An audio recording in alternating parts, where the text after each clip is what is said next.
So in the previous session, we discussed regarding the design of one-way continuous slab. So this will be our third and final session in this topic, that is one-way continuous slab.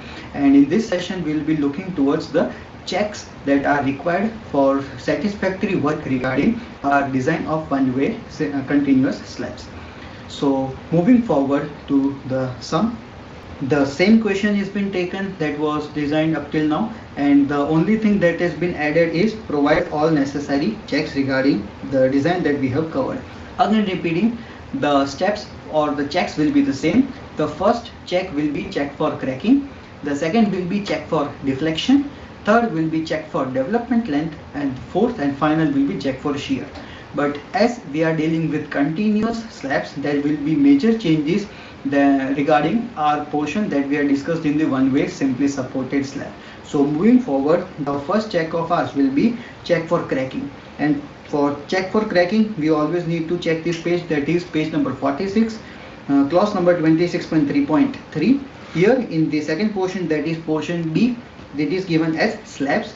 The point number 1 and point number 2 are both important regarding our check for cracking. Point number 1 is always mentioned for our main steel or main reinforcements. As you can see here, it is mentioned the horizontal distance between parallel main reinforcement bar. That means it is dealing with spacing of main steel. And in the point number 2, it is given as the horizontal distance between parallel reinforcements bar provided against shrinkage and temperature. That means it is dealing with spacing of distribution steel.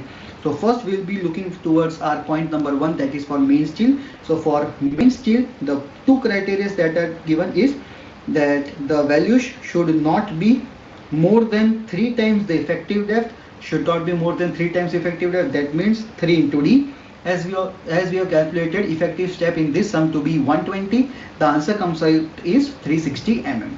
And the second thing is or 300 mm. So the second value will be 300, and it is mentioned we need to take the value which is smaller. So in our case, the smaller value will be 300.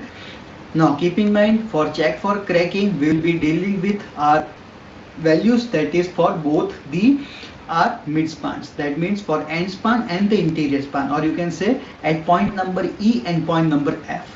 Other moments will not be considered because cracking is generated generally in mid spans. So mid span moment at E and mid span moment at F, both cases will be considering. So in the design we have seen that in the case of E, the spacing provided was 100 mm, and the case of F, the spacing provided was 120 mm in the case of main steel. So here both the cases are to be satisfied. So both values are less than 300. So our main steel design is perfect. Now moving over towards the distribution steel, as you can see here, the distribution steel it is mentioned the values should not be more than 5 times the effective depth. So our first case will be 5 into D, that comes out to be 600, or 450, whichever is smaller. So second case will be 450 and the value will be 450. Okay? So as we have discussed in the previous session that for distribution steel the spacing that we provided was 120. So 120 is less than 450, that is the maximum applicable spacing. So our checks are satisfied. So in case of cracking, our both checks have been satisfied. So it will not fail under cracking. Now moving towards the second check, that is check for deflection. Now keep in mind, deflection is to be checked only at our mid spans. Clear? For supports you are not supposed to check any deflections because deflection generally occurs at mid spans only. So here in this case we need to refer to page number 37 and 38 for the answer, and this thing is very important for solving. In the case of our mid spans, we are dealing with 2 mid spans, that was at E and F. Yeah? E was our end span and F was our interior span. So we always need to take the maximum positive BM. So for checking the deflection, we always need to check the maximum positive BM. So in 2 cases, that is E and F, maximum positive moment was occurring at E, so we will be checking deflection only at E. If maximum positive moment was occurring at F, then we would be checking the moments at F or deflection at F. Clear? So both the cases are not to be checked or not to be verified. Only we need to check that point at which the maximum positive moment is generated. So in our sum, maximum positive moment is generated at E. So we'll be designing deflection or checking deflection only for E.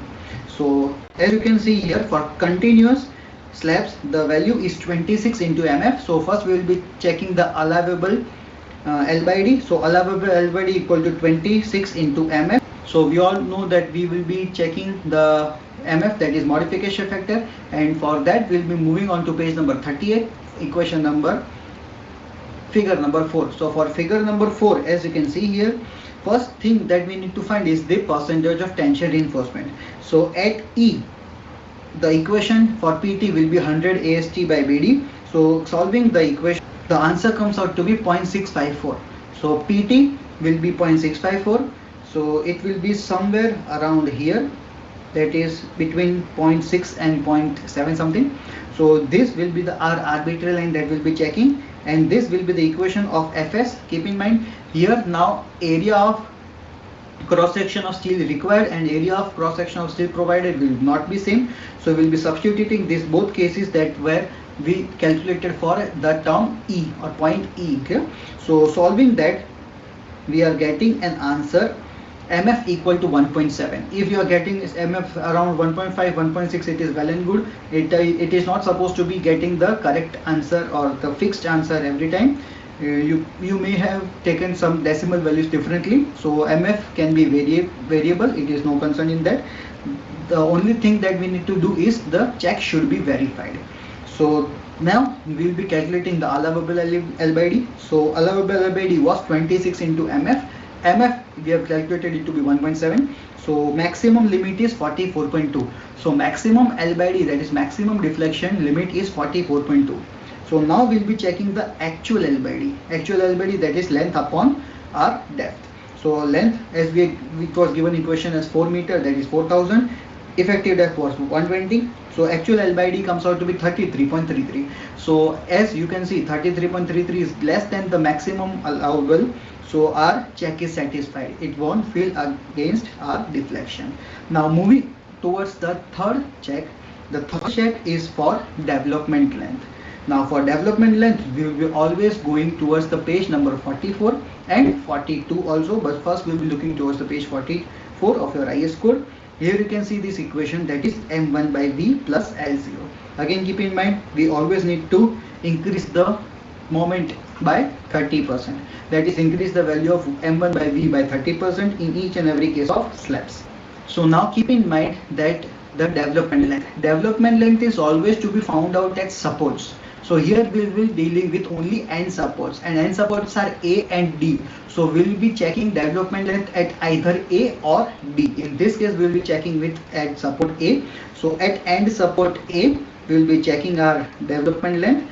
So LD, that is development length, should be less than this value or equal to this value, that is 1.3 M1 by V plus L0. The first thing that we will be calculating is L0. L0, as you can see here, is the sum of anchorage length, and the value is being given here, that L0 is limited to the effective depth of member or 12.5, whichever is greater. So again, two cases are being mentioned. The first case is effective depth. So the first case is D equal to 120, and the second case is 12.5. So the value comes out to be 12 into 10. Again, main steel diameter was 10 mm. So value comes out to be 120. In both cases the value is 120. So out of this, greater value again will be 120. So L0 will be taken as 120. Now moving forward to the second thing, that is shear. Now this point onwards our sum will be changed as compared to that we were solving in simply supported sections. In simply supported sections, the shear force at end support was WL by 2. But now our slab is continuous. So for continuous slabs, we cannot replace the section or replace the values of shear force by WL by 2. So for calculating the values of shear in the case of continuous slabs or continuous beams, we will be looking forward to page number 36 of your IS code. So pause this video and go to page number 36 of your IS code, because it is important thing. and there you can see here table number 13 is being prescribed. We used table number 12 to calculate the bending moments, and from the same page table number 13 will be calculating for the our shear coefficients. So in this case we will be dealing with only support A. So support A will be this, that is at end supports. So here you can see that we are dealing with this portion at end supports only. So for end supports, the dead load and imposed load, that was our dead load plus floor finish, and second was our imposed load, that was live load. So the coefficient of dead load will be 0.4 and coefficient of our live load will be 0.45 as per table number 13. But again keep in mind, these are the coefficients only, and in the note it is mentioned as the coefficients shall be multiplied by the total design load. So our final equation will be coefficients, that is 0.4 multiplied by W into L. This will be our final equation. And in the case of live load, our equation will be 0.45 into W into L.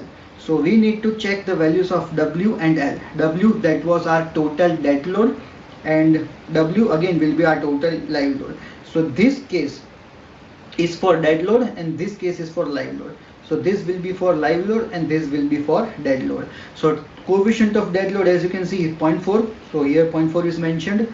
The total dead load was 6.94 that we calculated in step number 2, that was load calculations, and the span is given as 4 meters. So the coefficient multiplied by W and multiplied by L.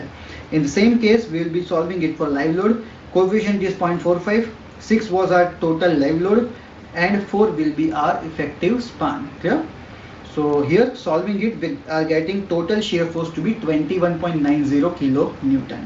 Now after solving this, that is shear force, will be moving towards the calculation of our moment of resistance. And again moment of resistance you will be getting from page number 96. But keep in mind, as we have provided bent up bars, again supports at supports the total AST will be halved. So at support A, the total AST will be half of that we have provided at our span, that is AB. So AB, that is our point E. So whatever we have provided for point E, that will be halved in this case. So the value comes out to be 392. Moving forward, we will be always using this case, that is from page number 96. So solving this case, we will be getting our final moment of resistance, that is 9.81 kilonewton into meter. Clear? So from here our RHS portion is completed. So we'll be solving our main thing, that is 1.3 m1 by V plus L0. We have calculated everything. So our RHS comes out to be 702.5 mm. So we just need to prove that LHS is less than or equal to RHS, and RHS portion here comes out to be 702.5. So our total development length should be less than or equal to this value. So now we will be finding the development length, and for development length we will be moving towards page number 42 of your IS code. There you can see this equation is given, that is LD equal to phi sigma s upon 4 tau BD. Phi, that is diameter of bar, as we are dealing with our development length for main steel, so diameter of bar will be 10. Phi s will be 0.87 into Fy, Fy is 250, and tau BD will be calculating from the table that we have seen already from page number 43. So in this case tau BD comes out to be 1.2. So solving it, our final answer comes out to be 453. So LHS is 453, that is less than our RHS portion, that is 4702.5. So our check is satisfied and it won't fail under the development length. Now moving towards our final check, that is check for shear. So for check for shear, here you always need to remember that maximum shear will occur only at support B on the outer side. That means the maximum shear will always occur in the intermediate supports. The development length will be checking always the end supports, and for maximum shear we will always be checking the intermediate supports. So our intermediate supports were B and C, so you can either solve it as per B or as per C, but keep in mind only on the outer side. We will not be taking the inner side will be always taking the outer side. And what is the difference between outer and inner? That will be seen in table number 13 that we have seen for the shear coefficients. So from table 13, as you can see here, for development length we'll be taking this case, that is at end support, and for shear or check for shear we'll be always taking at the support next to end support, that means our intermediate supports, and in that case also we'll be always taking this outer side to solve our equations. So because maximum shear generally occurs at outer side as compared to the inner side. So solving it, maximum shear force, again equation will be coefficients into W into L. So dead load coefficient will be 0.6 and live load coefficient will also be 0.6. So our equation comes out to be 0.6 into dead load into 4, that is our effective span, plus 0.6 into live load into 4, that is our effective span. So the total shear force comes out to be 31.05 kilo Newton. So now we'll be moving towards our page 73 of your IS code. So from page number 73, you can see here that tau V, the shear or nominal shear stress is being prescribed. So from this equation we'll be calculating the tau V, that is VU by BD. VU we have calculated just now, so we'll be substituting these values. B again we'll be taking per meter width, so 1000 mm. So answer comes out to be 0.258 Newton per mm square. Now for slab portion we always need to prove that tau V is less than tau C dash, where tau C dash equal to K into tau C. So first thing, now we'll be finding the value of K. So for finding the value of K, we'll be moving towards our portion or point, that is clause 40.2.1.1, again on the page number 73. Here you can see that K is mentioned here depending on the overall depth. Here in our case overall depth was 145. So here as you can see, for 150 mm or less, the value of K will be always 1.3. So in our case the value of K will be 1.3. Clear? And we'll be calculating PT, because to find tau C we'll be requiring PT. So PT comes out to be 0.744, and from that tau C comes out to be 0.56 after interpolation. So solving this, we get the value of K to be 1.3 as we have seen. So tau C dash will be K into tau C. So the answer comes out to be 0.728. So we always need to prove that tau V is less than tau C dash. So here we have proved that tau V was 0.258 and tau C dash comes out to be 0.728. So our equation is satisfied and valid. So our design of one-way continuous slab is sufficient and is valid in all the 4 cases. So this was our checks regarding our one-way continuous slab. So this will be our exercise problem. It is the same problem. Just continue further and provide all the checks so the 14 marker question can be completed. So from next session onwards, we will be focusing on two-way slabs. Thank you.